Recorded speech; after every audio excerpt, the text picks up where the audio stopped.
কুলপি রোডে বিক্ষোভ চলছে, সেখানে অবরোধ চলছে। কেন না, কারণ এসআইআর এর হিয়ারিংয়ে হয়রানি হচ্ছেন মানুষ, সেই অভিযোগ করছেন তারা। সেই অভিযোগ করে গাছের গুঁড়ি ফেলে আগুন জ্বালিয়ে বিক্ষোভ তারা অভিযোগ করছেন।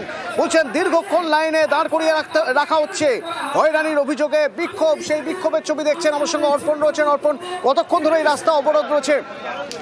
প্রায় দেখো ঘন্টা খানেকের উপর হতে চললো রাস্তা অবরোধ। তবে এই মুহূর্তে প্রশাসনের পক্ষ থেকে তাদেরকে আশ্বস্ত করা হচ্ছে যে যারা বয়স্ক রয়েছেন তাদের দীর্ঘক্ষণ লাইনে দাঁড়ানোর কোনো দরকার নেই।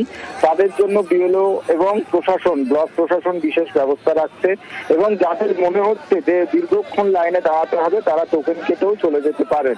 এবং এই ঘটনাকে সামনে রেখে এলাকার মানুষজন তারা পদ্মেরহাট এলাকায় রাস্তার উপরে বড় বড় গাছের গুঁড়ি এবং টায়ার জ্বালিয়ে বিক্ষোভে সামিল হয়েছেন।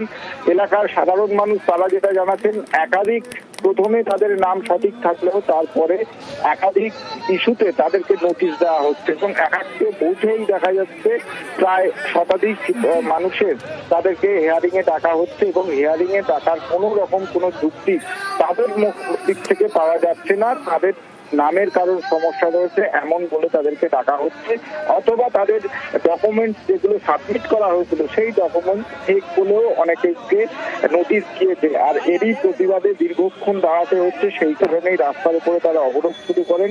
খবর পেয়ে জয়নগর থানার পুলিশ ঘটনাস্থলে আসেন। জয়নগর থানা পুলিশের পাশাপাশি জয়নগরের চলে এই অবরোধ, তারপর পুলিশ ঘটনাস্থলে আসে। ধন্যবাদ।